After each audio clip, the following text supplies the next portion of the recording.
Right, today I've got my colleague Padmapriya here, and we're going to talk about a quite different subject to what you're accustomed to seeing on my YouTube videos. And the topic is, why do people grow or keep bonsai? Being involved with bonsai for the last 50 odd years, I started growing bonsai in 1967. You don't think of it because you do it automatically, and certainly in the last 35 years when I'm running the nursery as a commercial enterprise or as a business, you think nothing of it, it's part of your normal life. But I've often wondered, why do people keep or grow bonsai? They must be doing something which fascinates them, but let's get to the root of this problem and see if you agree or don't agree with me. So I've asked Padmapriya to have a conversation with me about what it is that fascinates people or prompts them to grow and keep bonsai. So you've seen the bonsai here. I know that everyone is at different stages of their bonsai journey. So let's discuss some of the reasons why we think people keep or grow bonsai. Okay. The first reason I think why people grow bonsai is because I think it's relaxing. They always tell us that bonsai is relaxing, it gives them peace, and they feel nice.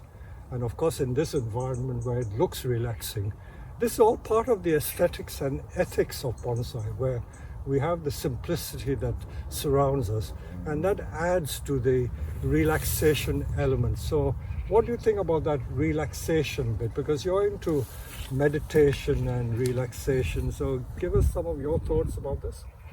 I suppose what I have is a very deep belief that if you sit quietly in nature long enough, everything that you need to know about life is going to come to you. It's just going to come. It's just going to be really obvious to you. But you can't see those things unless you've got a quiet and peaceful mind.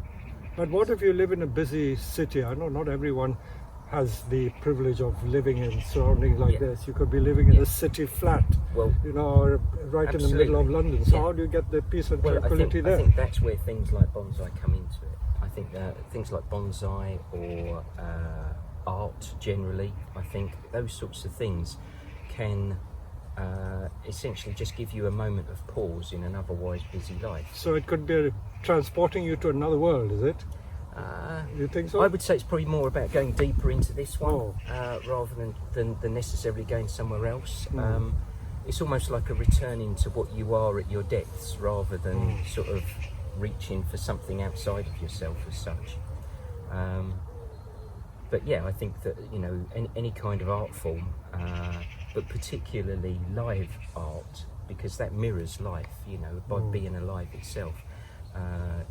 Those sorts of things, I think, take us back to a root experience, if you like. Yeah. But is it the shapes of the trees that give that feeling of relaxation? Because you could be growing an ordinary house plant, or you could be growing plants in the garden. It doesn't give you the same relaxation that you get from keeping or growing a bonsai. You must admit, if you keep an ordinary houseplant and look at a houseplant, it won't give you the same sort of mind set, as it were, that you get from a bonsai. How do you explain that? Yeah, well, the way I would see that is that it depends where you are in your, for want of a better description, spiritual journey. I think that initially we need every prompt, every aid to try and help us relax. But I do believe, and my experience is that I can stare at a cup of tea and enter the same sort of state that I would do a bonsai. But could I have done that 20 years ago before I'd started meditating? I would have thought it ludicrous to sit there staring at a cup of tea for, and really entering into that deep state of concentration. But relaxation comes from not necessarily being still or doing nothing or just meditating. No. You can be very active, like if you're into sport, like if you're swimming, cycling, you're very intense in the physical activity. but you are what is called in the zone. And when you're in the zone, your mind is somewhere else. You're just in that zone. So you're completely relaxed, and yet you're exerting a lot of physical activity. So how do you explain that, you know? Well, I think that stillness isn't an absence of movement. It's more an absence of distraction, getting caught up in anything. Yeah. So I think that what you're doing in those moments, I've got a friend who's a runner, for example, and that's his meditation. Yes, exactly. You know, so he runs, and what happens is the level of activity in his mind starts to lessen, and as he gets less caught up in his thoughts about the past and the future, he becomes more open to what's really happening right here, right now. So it seems like you're expanding into another world, but this world's always here. It's never not there. The only thing is you're kind of cutting yourself off from it. But yeah, you don't need to meditate. I use Qigong as a method. You know, painting I use as a method. Bonsai I use as a method. So it's not necessarily bonsai. You could be doing anything. Could be anything. Yeah. But do you think that bonsai helps? Yes, I do. I do think it does help, because I think that, as I say, I think that, you know, to try and enter into a sense of stillness for something that you don't have some sort of connection to, at least initially, is quite challenging. After a while, you'll be able to do it with anything. You know, I love rocks, as we talked about in our last video. You can connect with anything in that way, but initially it's got to be something that you have focus on. Yeah, it's something that you're interested in, and you're quite right. A straggly bush might not do it for you, but it does for some people. You know. Okay. So the relaxation bit, as we said, is not about stillness. It can be activity. So it is a state of mind more than anything else. Yeah, absolutely. And we use the bonsai to focus on that, and it helps you arrive at that state possibly quicker or easier. So relaxation takes many forms. You could be relaxing doing anything. Okay, so we don't like to make out that bonsai is something magical, something special. It's just that different people have different routes to the end result. So fortunately, bonsai is one of those routes to where you can get that relaxed state of mind. Yeah, I mean, there's a lovely metaphor for that. Is there's many pathways to the top of a mountain, but there's only one goal at the end of the day. And bonsai is just one of those pathways up that mountain. Yeah. So where does the creative element comes into it? Because bonsai is creative. I know that because we have been doing the business here for 35 years, we have a very wide customer segmentation. We have the gift market where people buy presents for birthdays and for Christmas and other occasions. Others buy it because they want to do it themselves. I have some very, very rich customers who buy very expensive bonsai just to look at their works of art, like paintings. They have paintings and sculptures, so bonsai is another art object which they keep and admire, and they don't do anything with it. But I like to think that bonsai has that creative element, and it's not to be snobbish and look down on other people who buy and keep bonsai for other purposes. But at the end of the day, at least for me, bonsai has been a medium for creativity. And in fact, I came to bonsai via ceramics, where I was making ceramics, making pottery. So bonsai was just another medium of expression for my creativity. So that, I think, is a very important element in bonsai. So I'm sure that is what people enjoy and admire. I'd like to think so. I'd like to think so. I think you've hit the nail on the head. I think a lot of people collect all forms of art with very little or no appreciation of them. But then I think that, if you use it as a doorway, if you use it as a entry into exploring that field further, I think it's almost inevitable that you'll want to start trying to create some of these things yourself. So I you know, you're quite right. I think a lot of people do just keep things for the sake of keeping things, but each of those things could lead to it. Lead to it, absolutely. Yeah. I'm always amused. I won't mention various countries I've been to, but there are certain countries where the culture is such that bonsai is a status symbol. People keep bonsai because it is the thing to do. You see someone else having it, and then they will say, "Oh, I must have it." If you've got, like a Ford, I must have like a BMW. If I have a BMW, I must have a Porsche, and so on. It goes on and on. I must have something better than you. So I've seen in some countries, some of these rich clients, and the ladies especially, they wear diamonds the size of marbles in their hand, and they keep the bonsai because it's a prestige symbol. And they say, "I've got a better bonsai than you have," and that culture goes on. But they don't do anything creative. Hopefully, I think it will spur them on to becoming creative. But I don't look down on them. It's just another way of getting into the bonsai. But at the end of the day, it must be that creative element that spurs people on. And also in my bonsai approach in the YouTube videos that I do, I don't want to be pompous and say that I have this vast following because of my personality. I don't. I think the vast following comes from me making bonsai accessible and simple for people. Bonsai can be a very intimidating thing. All these massive artistic sculpture type bonsai, only a few people can do it.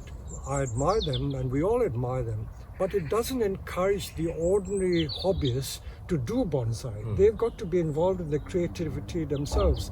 So when a person makes a very, very humble little bonsai with a very tiny twig, I have greater pride in what they have done than what some other people have done, because it's their own work, isn't it? Yeah. I think there's a danger for stylists generally to forget that, and to almost their styling becomes automatic.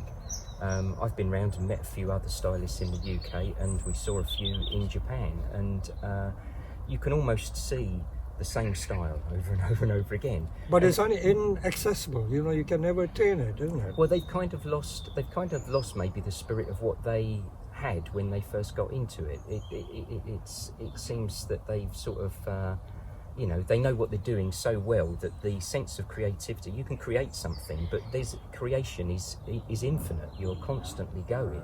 Just because you've got to there doesn't mean to say that you can't suddenly again, go I don't think somewhere we else. should despise them because they're getting their own Oh job no, in creating it. I'm not saying that at all. No, not by any stretch of the imagination. I mean, you always need to start with technique.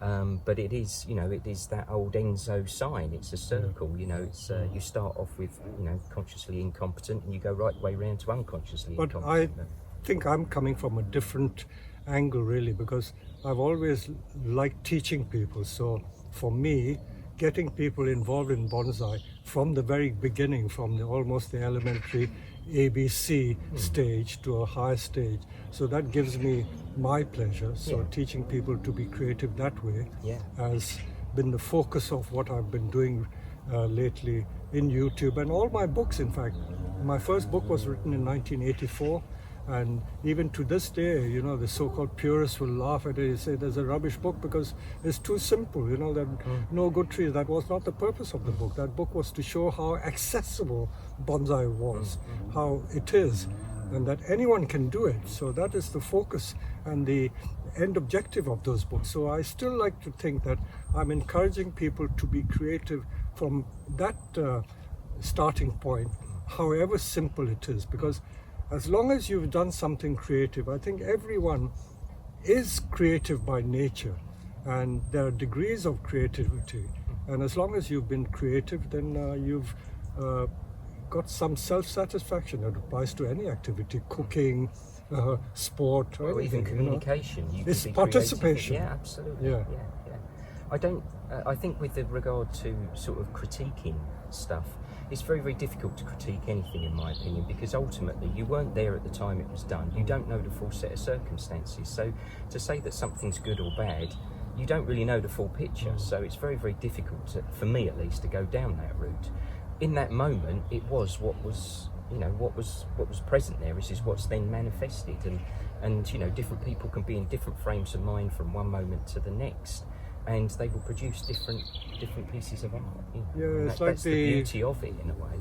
It's just a snapshot. Discussion of excellence. How do you define excellence? Excellence for the great masters, they would regard their work as not excellent. Yeah. But to an ordinary layperson, it would be excellent. Yeah. And what an ordinary, humble layperson in bonsai would call excellent in his or her view, we would call rubbish. But it's not the point, isn't it? People miss the point. Well, I think you've got to get your judgments out the way before you can even see it clearly. That's so right. if you've got your judgments already, you're not even seeing what's in front of you. It's too late by then. You've already decided whether you like it or you don't like it. Okay, so that is the other aspect, the creative aspect. Then I think the green or the horticulture aspect is, I think, quite central to growing bonsai. We're not making works of art like sculpture from a stone or metal or anything. We're growing things, isn't it? So the green or the environmental aspect, which in recent years, I would say in the last 20 or 30 years, the green element has become so important in human life and human existence that we are fortunate that bonsai falls into this category. It sometimes amuses me, I won't say annoys me, when I see some literature on bonsai. They say bonsai, if you keep a bonsai in the room, it improves the air and it creates all sorts of vibes and things. It improves the air to such an extent that your health will improve. I don't believe it. A tiny tree like that in a room is not going to improve the quality of the air. People take it too far, and I think that is almost like conning people. So there is that part of it, but the green element is certainly very important, don't you think? Yeah, I mean, I've read quite a bit on those sorts of things over the years, and whilst green things in your home will change the air quality, it is to such a small degree that it's almost unnoticeable.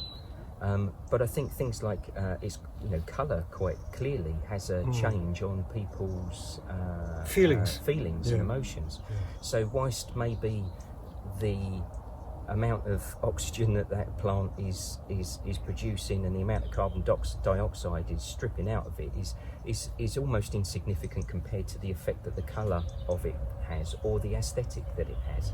That has the ability, I think, to change people's emotions and mindset probably more than the changes of molecules on a.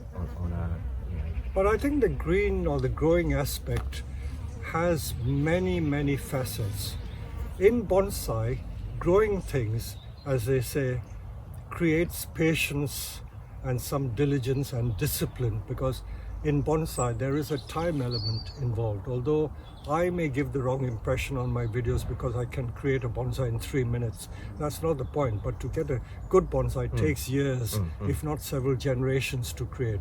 So the discipline of waiting on time and learning patience, that I think is an important aspect, which is not directly related to the green aspect, because if you do ordinary gardening, the time element is not so important. But in bonsai, the green and the time element merges together.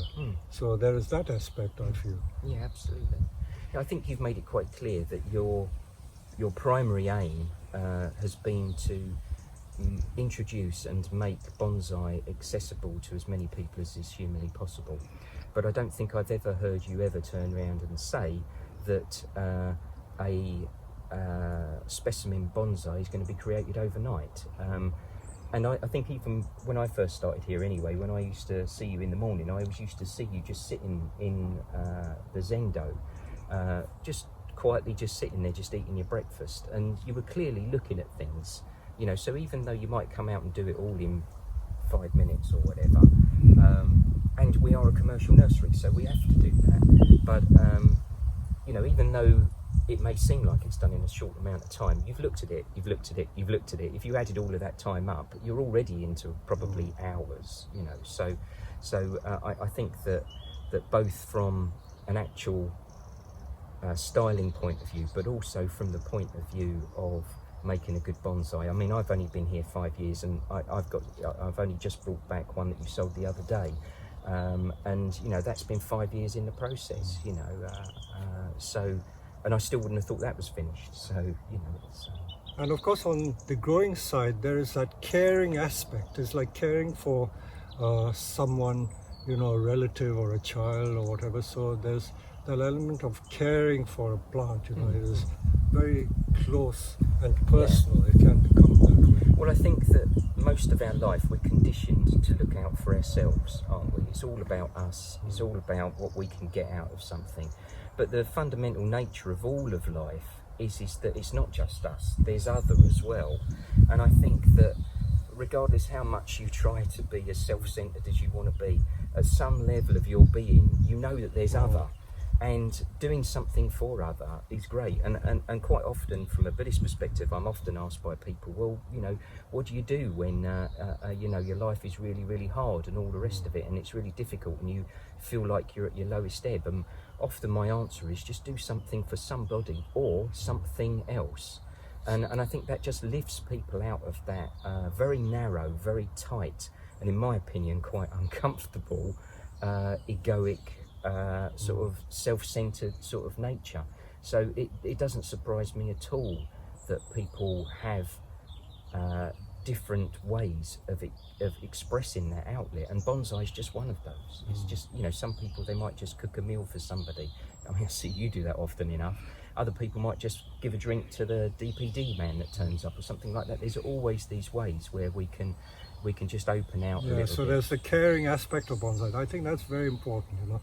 There's not many people mention that. The other aspect, which may not necessarily be nice, if you can use that word, is the controlling aspect. You know, in bonsai we're always controlling the growth, you know. It's about controlling the way that things grow, and you get the feeling it's not very nice to be controlling everything.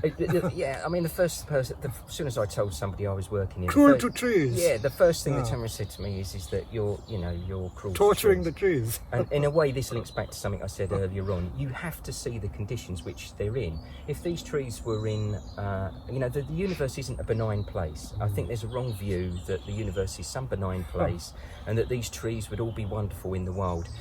You've only got to walk around this nursery and see how many dog eat dog. Yeah, how many of them get eaten by the deer, you know, how many of them get chewed by the squirrels, you know. So in a way, the trees that are in the nursery, you know, how many of those, and I'm not saying how many would, but I'm saying how many of those would actually still even exist if it wasn't for the fact that they were in a nursery. They're incredibly pampered trees. They get watered 2-3 times a day. They get fed regularly. They get trimmed regularly. So I think that, again, you can't make a judgment on whether it's good or bad. I mean, for a start, you're applying human thought patterns to a tree that doesn't even have human thought patterns. A tree will only grow as big as the conditions it will allow. So, you know, in a way, if it hasn't got the conditions to grow any bigger, it's, you know, I mean, it's probably just as happy being the size it is. So. Well, actually, this brings us back to that age-old argument, you know, is bonsai cruel to trees? Yeah. So the bonsai people have to make all sorts of arguments like any form of gardening is controlling nature. If you didn't mow the grass here, it wouldn't look as pristine as this landscape here. You got to mow the grass, you got to trim the trees, otherwise everything becomes a jungle. I know we don't have to rehearse the argument and take it that far. And in fact, it can apply to vegetarians. You can turn around to a vegetarian and say, you shouldn't be eating vegetables because you're killing trees or killing plants. So where does that end? But there is that controlling element, which I don't have a problem with, but some people seem to have a problem with that. So we've touched on quite a wide range of different elements of the art and horticulture of bonsai. And there is one final one which many people seem to be obsessed with, and it is so-called spiritual dimension of bonsai. Now, I'm not, I would say, a religious person, and I can say to the wider audience that I'm not a practicing Christian, although I was born as one. The fact that my name is Peter. My name Peter was given to me by a New Zealand missionary who was out in India, and my mother was a Christian. Her father was a Christian minister, first Christian minister in China. And so I was brought up as a Christian, and during my teenage years, I got involved with some of the evangelical sex. And of course, I wouldn't say I'm glad I got out of it, but somehow I got out of it. And as I've grown older, I've come to realize, like you said, that there are many paths to the top of the mountain.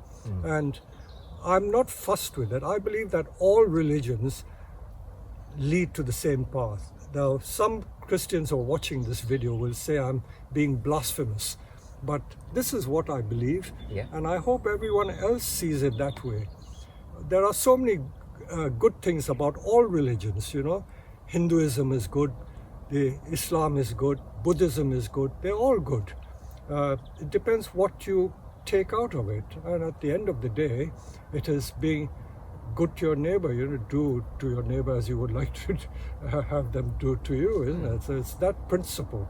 But they somehow home in on the fact that for some reason bonsai has a spiritual element. That means if you keep bonsai, you become a religious person, or you meditate and look at the religious side. How do you see that? Do you know? Personally, I think religion and spiritual are two different things. In my opinion, if I was to define those two things, I would say religion is belief in a dogma, a belief in a system, and that may or may not have benefits. That's for the individual to decide.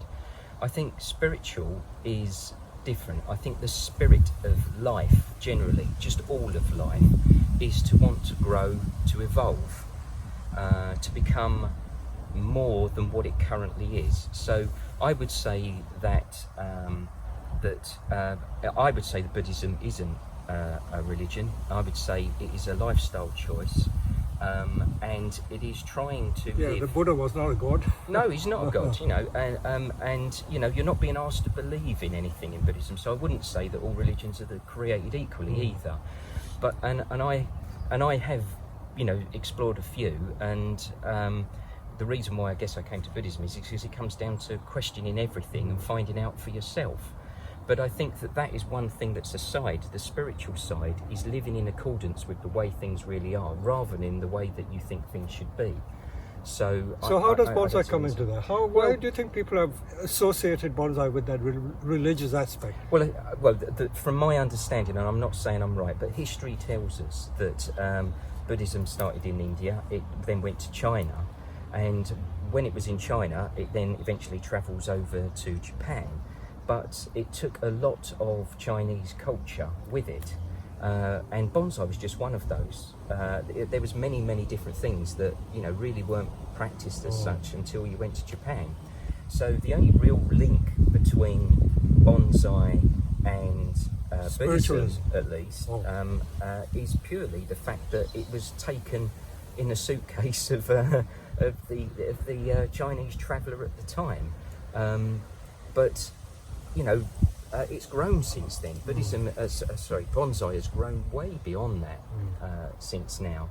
So, you know, I mean, just because you took something to a country doesn't mean to say that it stops at that state. And I think that, you know, I think they are different, religion and spirituality, and I think that the spiritual element is probably emphasised more in Japan, because you've got other things like different types of belief system in there. You've got the Shinto system, which is all about respect for anything, rocks, trees, the exactly. lot. And that's been merged with you know, Buddhist emptiness and so on and so forth.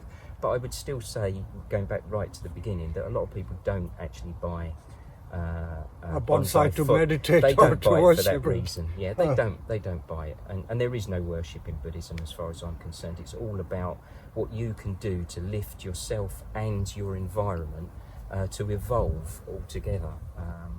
The way I see it, I suppose, if you grow things, not just bonsai, you have respect for nature, you have respect for trees, you get a certain mindset, you develop a certain ethos and ethic for respect for plants, you develop patience, all that is there. But and bonsai per se, I don't think is a religious. And all of that stuff you just talked about came way before people even started thinking about bonsai. You know, if you didn't live a life in with respect and harmony with nature, there was a good chance you weren't going to survive. You know, so whilst it can be used as a way to get to spiritualism, it isn't in and of itself the end goal. So, where does that lead us? You know, we've had a very interesting discussion. This is certainly not what people would expect of a YouTube video, and I hope the response will be great, because these are questions that people home in on. They must question it themselves. I hope they do, as to why they keep bonsai. I'm sure I would like to see feedback from our viewers as to why they themselves have got into bonsai, and the answers will be very interesting when we see the comments. But this is only touching the surface, Padmapriya. So thank you very much for doing this, and I've enjoyed talking to you, because it's not often that we get a chance to sit down and to talk about these things, because when you're doing it yourself, bonsai can be a very lonely thing. Not always that, because most of the time you're on your own. And I know there are bonsai clubs, but then bonsai clubs have their good and bad points. They help to spread the knowledge, people help each other, but then there are other bad points, like when there are groups like in political parties, it can degenerate into that. And the ego. Yeah, so the ego comes into it. But by and large, I think we all do bonsai or keep bonsai because it gives us pleasure. I know we can get pleasure from so many things, but it gives us a unique or strange type of enjoyment and pleasure that very few other pastimes give us. So with that, thank you very much for sharing your thoughts, and I hope we can come back to this depending on the type of feedback we get. So thank you.